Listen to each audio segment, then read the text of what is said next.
नमस्कार, बहुत स्वागत है। आप देख रहे हैं जेकेएलएच प्राइम टाइम। मैं हूं आपके साथ अबू हुरैरा। पड़ोसी मुल्क बांग्लादेश के हालात बद से बदतर हैं। कभी इसी तरह के हालात पड़ोसी मुल्क श्रीलंका में देखने को मिले थे और अब इसी तरह के कुछ हालात बांग्लादेश में हैं।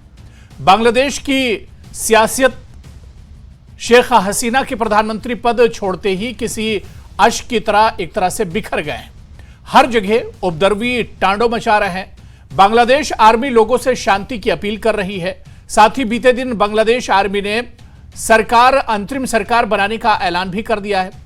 इसी बीच शेख हसीना ने भारत में एक तरह से शरण ली है। बीते दिन से शेख हसीना भारत में ही है। भारत सरकार बांग्लादेश के हालात पर बारीकी से नजर रखे हुए है। बांग्लादेश में इस प्रदर्शन में कट्टरपंथियों का बोलबाला एक तरह से दिख रहा है। उन्होंने बांग्लादेश में आजादी के जननायक शेख मुजीबुर रहमान की प्रतिमा को तोड़ डाला है। साथ ही कई मंदिरों को भी तोड़ने की खबर एक तरह से आ रही है और कुछ हिंदुओं के घरों में भी तोड़फोड़ की गई है। एक आजादी की लड़ाई में आखिर जो वहां के माइनॉरिटी हैं उन्हें क्यों परेशान किया जा रहा है, या पड़ोसी मुल्क में इस तरह के हालात हैं। ऐसे में मोदी सरकार के सामने क्या कुछ चैलेंजेस होंगे, भारत पर इसके किस तरह के असर होंगे, आज इसी को हम जेकेएलएच प्राइम टाइम में समझने की कोशिश करेंगे।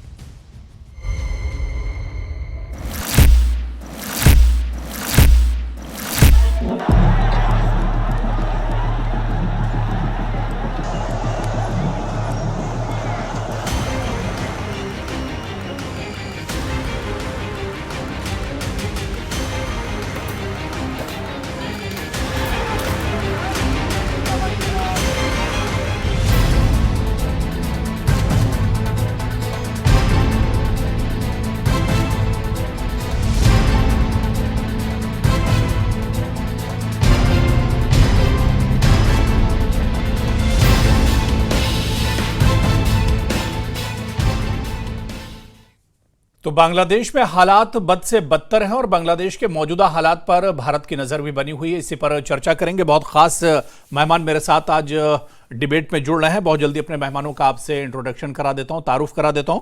मेरे साथ प्रोफेसर अखलाक आहन जी हैं, जो कि फॉरेन एक्सपर्ट हैं, जेएनयू दिल्ली से हमारे साथ जुड़े हुए हैं। डॉक्टर एसपी वैद साहब फॉर्मर डीजीपी हैं जम्मू कश्मीर के और सिक्योरिटी एक्सपर्ट हैं, वो भी हमारे साथ इस चर्चा में हैं। मेरे साथ डॉक्टर स्मृति एस पटनायक जो फॉरेन एक्सपर्ट हैं और इसके अलावा रिसर्च फेलो MPIDSA हैं, वो भी हमारे साथ जुड़ी हुई हैं। मेरे साथ एम्बेसडर डॉक्टर दीपक वोहरा जी भी हैं, जो स्पेशल एडवाइजर इन अफ्रीका हैं और इसके अलावा फॉरेन एक्सपर्ट भी हैं, वो भी हमारे साथ इस चर्चा में। सभी मेहमानों का बहुत स्वागत है, बहुत इस्तकबाल है न्यूज़ 18 जेकेएलएच में। मैं प्रोफेसर अखलाक आहन जी आपसे ही शुरुआत करना चाहूंगा। बांग्लादेश के हालात को किस तरह से देखा जाए, और क्योंकि बांग्लादेश हमारा पड़ोसी मुल्क है तो ऐसे में हिंदुस्तान पर, भारत पर इसके किस तरह के असरात पड़ सकते हैं, या भारत को इस तरह के हालात से कितना अलर्ट रहने की जरूरत है? देखिए, ये हालात तो बहुत तेजी से खराब हुए हैं और इस वजह से हमारे यहाँ इसके हवाले से बड़ी चिंता है। लेकिन इसमें बहुत सारी बातें हैं जी। इसमें इंटरनल इश्यूज भी हैं, फॉरेन मसले भी हैं इसमें। और हम जानते हैं कि पिछले 15 साल में जो शेख हसीना की हुकूमत रही है, तो बहुत सारे जो एलिमेंट्स थे या बहुत सारा जो एक तबका था वहाँ पे, वो नाराज था। एक पहलू तो ये है, उसमें ये भी था कि जो मेजर जो अपोजिशन पार्टीज थी वो या तो साइडलाइन थी या ये कि उनको किया गया था, और आज जो उनकी खालिद ज़िया को छोड़ा गया है। दूसरे ये कि शेख हसीना ने जो उनके मुखालिफिन थे सियासी, उन पे बड़ी सख्तियां भी की। लेकिन जो मौजूदा जो चीज़ आई है वो जाहिर है, जो हम सब जानते हैं कि जो रिजर्वेशन को लेके था, और इस इशू को खुद शेख हसीना ने 2018 में ये किया था कि रिजर्वेशन खत्म होना चाहिए। तो जो उनके सपोर्टर्स थे या जो आर्मी में लोग थे या जो वो तबका था जो इससे फायदा उठा रहा था, उनका भी एक दबाव था। तीसरी जो चीज ये है कि जब ये हालात खराब हुए हैं तो आर्मी में भी एक तबका था, चूंकि बांग्लादेश भी एक ऐसा मुल्क है जिसमें आर्मी का एक बड़ा मेजर रोल रहा है। अगरचे हालिया दिनों में पिछले 20 साल 25 साल में उन्होंने जमहूरियत को मजबूत करने में भी एक रोल अदा किया और किनारे हो गए, लेकिन हालिया दिनों में ये लगा कि एक प्रेशर उन पे भी था कि आप इसमें दखल दीजिए। तीसरी जो चीज हुई कि जिस तरह से ये हालात तेजी से खराब हुए हैं और जिस तरह से इसको हैंडल किया गया, ये इसमें बड़ी कमियां थी हुकूमत की, और कई सारी गलतियां इसमें हुई, खुद शेख हसीना से हुई कि जो छात्र थे उनका असल जो मसला था, जैसे आपने शुरू में इशारा किया कि जिस तरह से श्रीलंका के हालात थे, तो असल जो फ्रस्ट्रेशन है अवाम की वो नौकरी की है, वो रोजगार की है, ये सारे मसले हैं।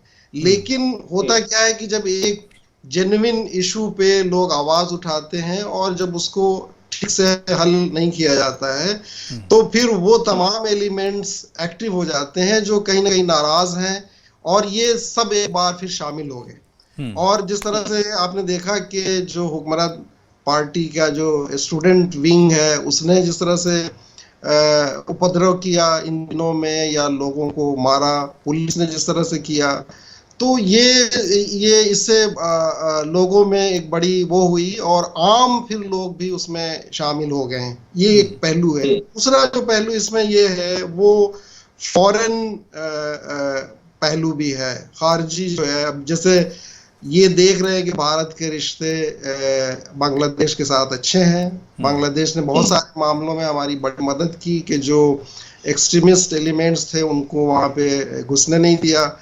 तो बहुत सारे जो पड़ोसी ममालिक हैं, खासतौर से चीन वगैरह, उनका इससे जो है नाराजगी है।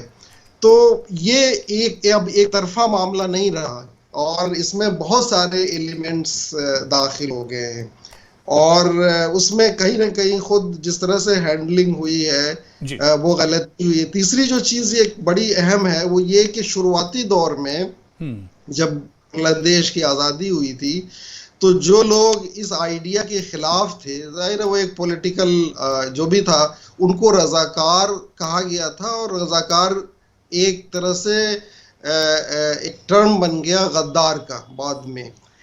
ये जो मौजूदा जो मूवमेंट चला है, जाहिर है उसकी जो बेस थी वो नौकरी और ये सारे मसले थे, अवाम का एक आम मसला था। लेकिन शेख हसीना ने ये स्टेटमेंट देके कि ये लोग रजाकार हैं, ठीक है, वो उससे जो है आम अवाम भी फिर नाराज हुई। तो ये तमाम पहलू हैं मजमूई। बिल्कुल, यानी लंबे समय से लोगों की एक नाराजगी थी जो अब इस विद्रोह के शक्ल में एक तरह से निकलकर सामने आई है। लंबी नाराजगी लोगों में थी और बहुत से ऐसे इश्यूज थे जिसे लेकर बांग्लादेश के लोगों में नाराजगी थी। इस पर मैं प्रोफेसर अखलाक खान जी आगे भी चर्चा करूंगा। मैं डॉक्टर एस पटनायक आपके पास आना चाहूंगा। इसे किस तरह से देखा जाए, क्योंकि बांग्लादेश और भारत के रिश्तों को लेकर भी आपने काफी काम किया है, ढाका यूनिवर्सिटी से भी आपका रिश्ता रहा है। इस तरह के हालात, क्या लगता था कि एक बांग्लादेश बहुत छोटा सा देश है, कारोबारी देश एक तरह से माना जाता है, क्या इतने ज्यादा हालात इतनी जल्दी इस तरह के हालात हो जाएंगे? क्या वजह इसके पीछे हो सकती है?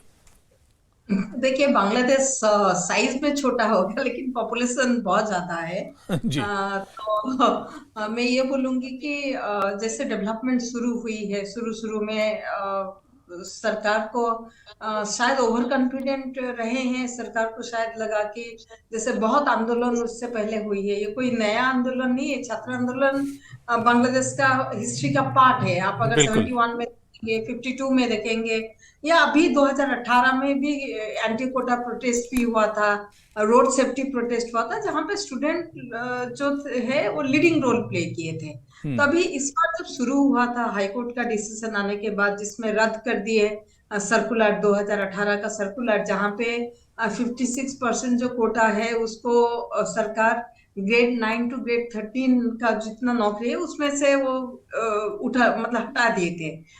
जब हाईकोर्ट ने ये बोला और छात्रों का डिमांड आया कि कोटा रिफॉर्म करिए, नॉट एबोलिशन ऑफ कोटा, मतलब हम लोग को ये समझना चाहिए कि ऐसा एबोलिशन का बात नहीं हुई थी, उसको रिफॉर्म करने का बात हुई थी। तब सरकार मतलब उनको तब चाहिए था कि कुछ एश्योरेंस दे, कुछ बोले छात्रों को, ठीक है सरकार देख रही है, क्या किया जा सकता है, हम लोग अपील कर रहे हैं सुप्रीम कोर्ट में। वो सारा नहीं बोल के बेसिकली उन्होंने क्या किया, उन्होंने बोले कि जो ऐसे इस टाइप का डिमांड कर रहे हैं वो राजाकार है, मैं क्या जो फ्रीडम के लिए फाइट किए थे उनके लिए कोटा नहीं देके मैं क्या राजाकार का बच्चों को दूं।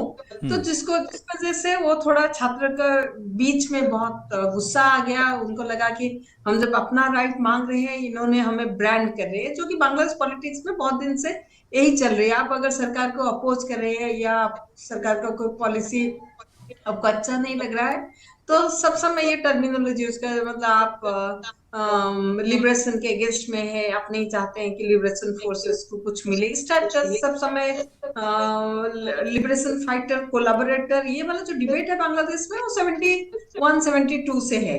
तो अभी ये जो खराब स्थिति हुई वो 17 तारीख को शुरू हुई, जहां पे 200 यूथ मारा गया, सिर्फ सबको स्टूडेंट नहीं था। तो तभी यही प्रॉब्लम हुआ कि आप इतना सारा यूथ मरने के बाद सरकार का कोई मतलब ये ऐसा कुछ भी नहीं था कि जहाँ पे वो एम्पैथाइज किए, जहाँ पे वो बोले कि नहीं ये जो हुआ गलत हुआ है, हम लोग ट्राई करेंगे। इवन कर्फ्यू हटाने के बाद और आपका पुलिस और आर्मी डिप्लॉयमेंट के बाद अभी तो सेकेंड दफा आर्मी बोल इस बार मना किए, लेकिन पहले दफा जब आर्मी डिप्लॉय हुआ तब सरकार कुछ भी मतलब ऐसा जो छात्रों थे वो भी डिमांड रखे कि हम लोग का ये डिमांड है, हम लोग का जो नेता है उनको आप फ्री करिए, जो इन्वॉल्व है ये किलिंग में उनको आप ट्राई करिए। सरकार वो डेडलाइन एक दिए थे, सरकार कुछ भी नहीं किया, फ्राइडे को डेडलाइन भी चला गया।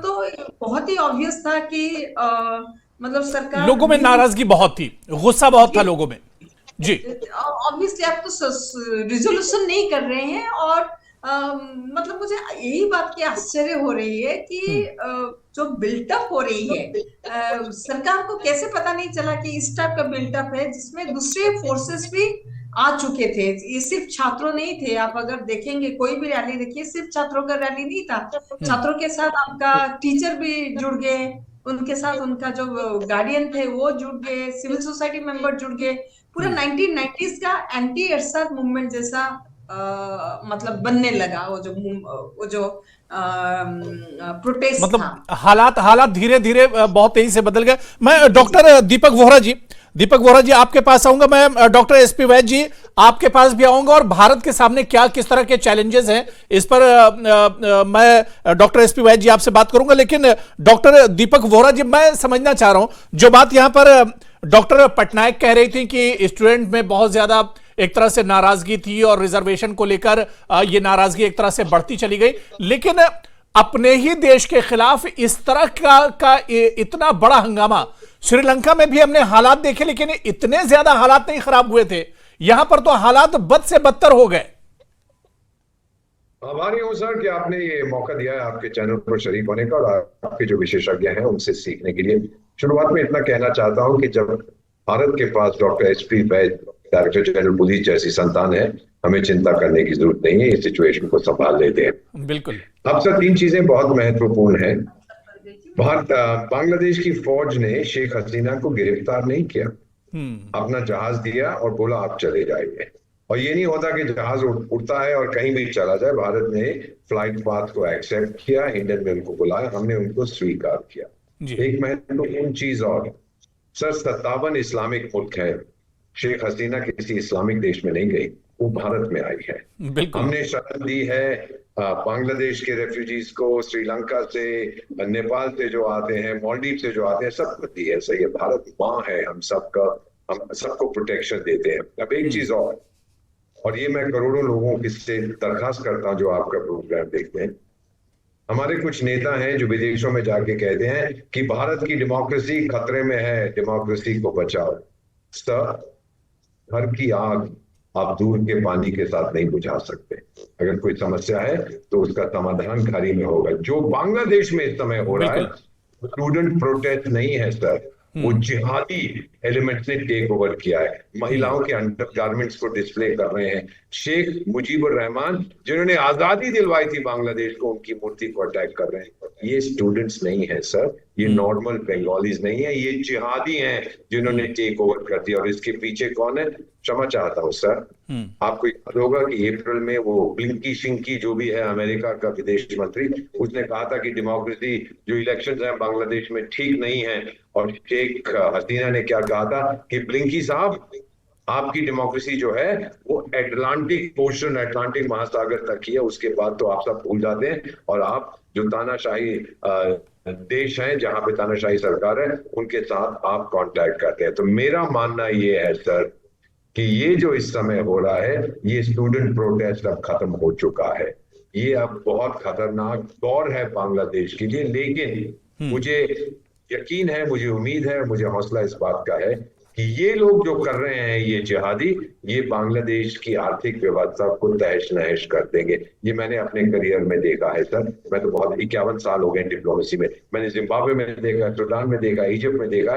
जब सरकार पलटती है इस तरह से तो स्थिति और खराब होती है। बांग्लादेश की आर्थिक स्थिति कमजोर होगी और फिर वहां के लोग इन जिहादियों को कहेंगे गेट आउट, आपने बर्बाद कर दिया हमारे देश को। ये बेवकूफ लोग हैं, ये समझते नहीं है इसका रिएक्शन क्या होगा। आगे कुछ नहीं कहना चाहता। मैं डॉक्टर एसपी वैद्य जी, जिस तरह से यहाँ पर डॉक्टर दीपक वोहरा जी ने कहा कि बांग्लादेश के हालात बहुत खतरनाक एक तरह से बनते जा रहे हैं, बद से बदतर तो मैंने कहा था, लेकिन ये हालात और ज्यादा एक तरह से खतरनाक होते जा रहे हैं। अब सवाल ये उठता है डॉक्टर एसपी वैद्य जी, क्योंकि भारत हमारा बांग्लादेश हमारा पड़ोसी मुल्क है, शेख हसीना भारत में इस वक्त मौजूद हैं और बांग्लादेश में जो माइनॉरिटीज हैं, जो अल्पसंख्यक हैं, उन पर भी अटैक की खबरें इस तरह से आ रही हैं कि उन पर भी अटैक किए जा रहे हैं। तो इन तमाम हालात को किस तरह से देखा जाए?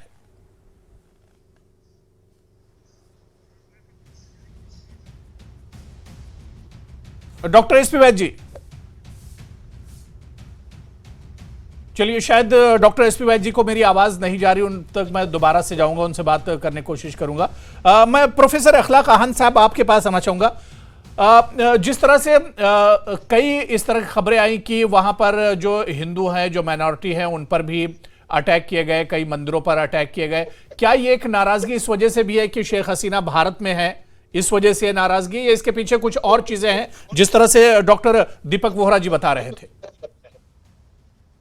मुझे नहीं लगता कि ये एक पॉपुलर वैसा कुछ है, क्योंकि जो अवामी लीग के लोग हैं या और भी जो मेजर जो पॉपुलेशन है, वो कोई भी जो भी जिम्मेदार तबका होगा वो ऐसा नहीं करेगा। जैसा कि मैंने शुरू में भी अर्ज किया था कि जब ये आउट ऑफ कंट्रोल हुआ है और एक तरह के क्योस जब पैदा हुआ है, तो उसमें बहुत सारे जो लुम्पेन एलिमेंट्स होते हैं या जो जिनके कुछ गलत मकसद होते हैं, वो इससे फ़ायदा उठाने की कोशिश करते हैं और हालात ख़राब करना चाहते हैं। तो ये इस तरह के ज़रूर एलिमेंट इसमें शामिल हुए हैं। जिस तरह की तस्वीरें आ रही हैं, इस तरह के वीडियोज़ आ रहे हैं। दूसरी जो चीज़ है जो सबसे अहम है, और जैसा कि अभी यहाँ पे बात भी आई कि कोई भी देश जो है वो उसको अपने मुल्क को संभालने की कोशिश करनी चाहिए, और एक देश जो है वो एक घर की तरह होता है। तो जिस तरह हम अपने घर को संभालते और संवारते हैं, और कोई भी मुल्क तभी मजबूत रहता है जब उसके जो डेमोक्रेटिक इंस्टीट्यूशंस हैं वो स्ट्रॉन्ग रहते हैं, ठीक है। और कहीं ना कहीं ये चीज़ कंप्रोमाइज हुई है जिसकी वजह से ये सूरत हाल बनती है, उसमें नहीं, इकोनॉमिक बिल्कुल हालात सवाल भी यही है। उठ रहा है कि अपने ही देश के इसकी खिलाफ जो आखिर इतनी नाराजगी क्यों? शेख हसीना से अगर नाराजगी थी, सरकार से नाराजगी थी, शेख हसीना ने देश छोड़ दिया और वहां पर आर्मी भी कह रही कि हालात को पुरअमन किया जाए, उसके बाद भी हालात नहीं सुधर रहे, तो आखिर इसके पीछे चल क्या रहा है? मैं डॉक्टर एसपी वैद्य जी आपके पास आना चाहूंगा। मेरी आवाज आ रही है डॉक्टर एसपी वैद्य जी? जी आ रही है, बिल्कुल आ रही है। डॉक्टर एसपी वैद्य जी, किस तरह से देखा जाए बांग्लादेश में पहले तो सरकार के खिलाफ नाराजगी, शेख हसीना भारत में मौजूद हैं, बांग्लादेश छोड़कर चली आई, लेकिन उसके बाद अब वहां पर जो माइनॉरिटी हैं उनके ऊपर अटैक किए जा रहे हैं, मंदिरों पर अटैक हो रहे हैं, तो इसे किस तरह से देखा जाए? ये किस तरह के हालात अब बांग्लादेश में बन रहे हैं? देखिए अबू जी, मैं डॉक्टर दीपक बोरा जी को सुन रहा था, बहुत अच्छा पॉइंट उन्होंने कहा कि अभी कुछ अरसा पहले इलेक्शन हुई बांग्लादेश में जी। और किस तरह से आप देखिए अमेरिका ने क्रिटिसाइज किया कि इलेक्शन ठीक नहीं है, ये डेमोक्रेसी नहीं है, ये वो नहीं है। हालांकि वहाँ की जो बांग्लादेश की अपोजिशन थी उसने कहा हम पार्टिसिपेट नहीं करेंगे। तो ये जिस तरह बीमारी पनपती है तो ये नासूर बनता जा रहा था। बहुत सारे इश्यूज हैं। आप अब जिस तरह आप सवाल उठा रहे हैं कि ठीक है, एजिटेशन, स्टूडेंट की एजिटेशन शुरू हुई रिजर्वेशन से। रिजर्वेशन का इशू सुप्रीम कोर्ट ने रिजॉल्व कर दिया। उसके बाद जो गुस्सा है जी शेख हसीना की को रिजाइन करना चाहिए, वो भी चली गई। अब उसके बाद जो आप तोड़ फोड़ और आप माइनॉरिटीज, हिंदू माइनॉरिटी के मंदिरों को जला रहे हो, उनको मार रहे हो, जो उनकी दुकानें लूट रहे हो, आप करना क्या चाहते? ये तो सड़कों पे गुंडागर्दी है, जिहादी हैं जो इस वक्त वहां चल रहा है। ये कोई डायरेक्टेड प्रॉपर एजिटेशन नहीं है, ये स्टूडेंट एजिटेशन नहीं है, ये गुंडागर्दी, बदमाशी, जिहादी अनरूली मॉब्स हैं और इनको प्रॉपरली कंट्रोल करना चाहिए। ठीक है, गुस्सा अगर इनका था जब शेख हसीना रिजाइन करके चली गई तो बात खत्म हो जानी चाहिए थी। जब रिजर्वेशन का बात था तो जब उसको सुप्रीम कोर्ट ने रूल आउट कर दिया, उसके बाद वो रिजॉल्व हो जाना चाहिए था। अब आप माइनॉरिटीज ने आपका क्या बिगाड़ा? आप क्यों उनको मार रहे हो, उनकी प्रॉपर्टीज लूट रहे हो, उनको कत्ल कर रहे हो, उनके मंदिर तोड़ रहे हो? किस लिए? तो आप अपने ही देश के लोगों को, अपने ही देश को किस तरह से आप बर्बाद कर रहे हो? इसका अंत क्या होगा? इसी शेख हसीना ने बांग्लादेश की इकोनॉमी को कहां पहुंचाया था? अब जो आज वहां ये जो फॉरेन एडिड लोग हैं, जो इसके पीछे एक्सटर्नल फोर्सेस हैं, चाहे वो मैं नाम नहीं लेना चाहता, आपका जो जमाते इस्लामी है, इस एजिटेशन में ये एजिटेशन इस वक्त जमाते इस्लामी और बीएनपी के गुंडे इसको आगे चला रहे हैं। और ये जो जितनी आप तोड़ फोड़ देख रहे हैं, तो जमाते इस्लामी के पाकिस्तान के साथ लिंक है, बिकॉज उनको ये बर्दाश्त नहीं था कि शेख हसीना जी भारत के साथ बांग्लादेश के डॉक्टर एसपी वैद्य जी, बिल्कुल अलार्मिंग हालात है। सवाल ये उठता है सिक्योरिटी को लेकर, क्योंकि बांग्लादेश हमारा पड़ोसी मुल्क है और पड़ोस में जब कुछ होगा तो उसके असरात भारत में जरूर होंगे। क्योंकि एसपी वैद्य जी, क्या लगता है कि पश्चिमी बंगाल में, पूर्वोत्तर भारत में घुसपैठ भी इस तरह के हालात अगर रहेंगे तो बढ़ेगी? इसके अलावा चीन जो है वो भी मौके का फायदा उठाने की कोशिश कर सकता है, या इसके अलावा जो कट्टरपंथी संगठन है वो भी एक्टिव हो सकते हैं। तो सिक्योरिटी को लेकर बहुत अलर्ट रहने की जरूरत है। देखिए ऐसा है, 1,30,00,000 वहां माइनॉरिटी रहती है। अगर इस तरह के अटैक जारी रहे और फौज उनको कंट्रोल नहीं कर पाई तो अल्टीमेटली क्या होगा? वो लोग भागेंगे, आके बॉर्डर पे पनाह मांगेंगे, वो अंदर घुसने की कोशिश करेंगे। भारत को उनको लेना पड़ेगा, उनको अंदर आने देना। तो आप बताइए आपके कंट्री में हालात कितने बिगड़ जाएंगे? 1,30,00,000 लोग अगर यहाँ अंदर आ गए तो बनी बनाई सिचुएशन भारत के लिए बन गई। तो आपका बॉर्डर, इसीलिए कल कैबिनेट कमेटी प्राइम मिनिस्टर जी ने की और उसके बाद बॉर्डर को अलर्ट किया है। तो एक बहुत बड़ा रिफ्यूजी इशू बन सकता है। दूसरा रिफ्यूजी इशू, जैसे आपने कहा, जिस तरह से जिहादी एलिमेंट्स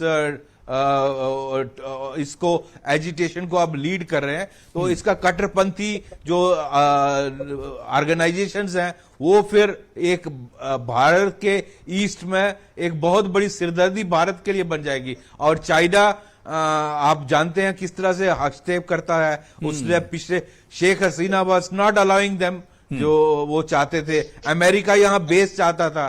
अमेरिका जो है वो एक क्रिश्चियन कॉरिडोर बनाना चाहता था। वो शेख हसीना ने खुद ये डिस्क्लोज किया था पब्लिकली। तो ये सारे फैक्टर्स जो हैं एक बहुत बड़ा चैलेंज भारत के लिए बने हैं। और जैसे डॉक्टर दीपक चोपड़ा जी, बोरा जी बोल रहे थे कि आप इमेजिन करें एक मुस्लिम कंट्री की प्राइम मिनिस्टर, किसी मुस्लिम कंट्री में नहीं गई, बिल्कुल कंट्रीज हैं, 58 कंट्रीज है मुस्लिम, वो वहां नहीं गई और भारत में आई। तो ये आप देखिए भारत किस तरह से हम हमेशा हर शरणार्थी को एक्सेप्ट करते हैं। बिल्कुल बिल्कुल। मैं डॉक्टर एस पटनायक आपके पास आऊंगा। किस तरह से, क्या लग रहा है कि हालात आने वाले दिनों में कैसे सुधरेंगे? क्योंकि अभी जिस तरह के हालात हैं, आर्मी भी सड़क पर है, फौज भी सड़क पर है और हालात काबू में नहीं आ पा रहे हैं, तो क्या लग रहा है किस तरह से सुधरेंगे बांग्लादेश के हालात? अभी फिलहाल जो नेता है, छात्र नेता है, अभी प्रेसिडेंट के साथ उनका मुलाकात चल रही है। 6 बजे शुरू हुई है मुलाकात जी। उसमें इंटरिम सरकार कैसा बनेगी उसका बात हो रही है। ऑब्वियसली जैसे दूसरे पैनलिस्ट भी बोले, ये जो छात्रों का जो मूवमेंट शुरू हुआ था और बीच में हम लोग देखे कि वो छात्र का मूवमेंट ही नहीं रहा, उसमें दूसरे पॉलिटिकल एलिमेंट्स भी घुस गए, स्पेशली जमात। तो अब आप जो देख रहे हैं स्ट्रीट में हो रहा है, एक है कि जैसे नो ऑर्डर।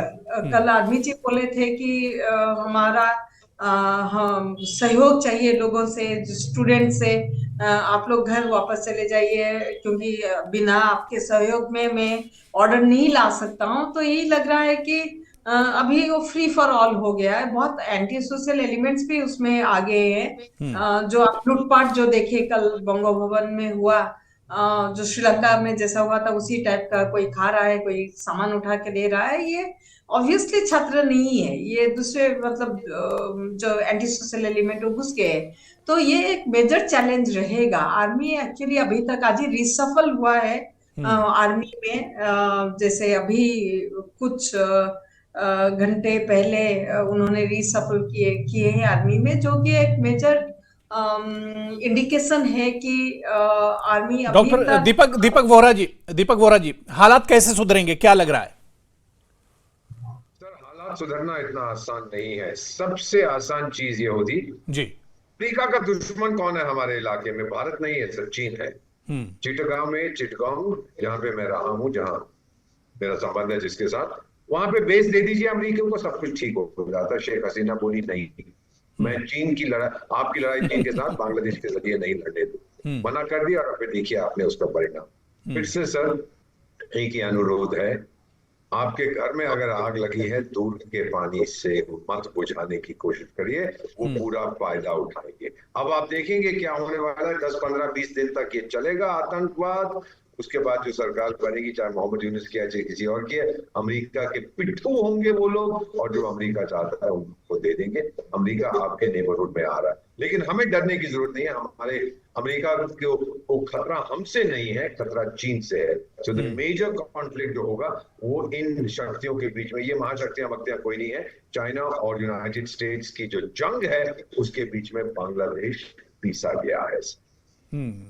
प्रोफेसर अखलाक आहन जी, बहुत मुख्तसर में किस तरह से ये हालात सुधरेंगे, ये हालात बदलेंगे, क्या कुछ लग रहा है अब यहाँ से मंजरनामा बांग्लादेश का?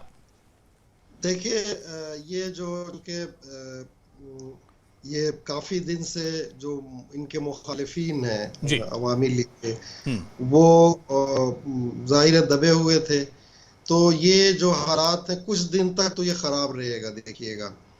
और हमें ये देखना पड़ेगा कि वहाँ की आर्मी कितनी जेन्युइनली जो है लोगों को, तमाम फैक्शंस को इंगेज करती है।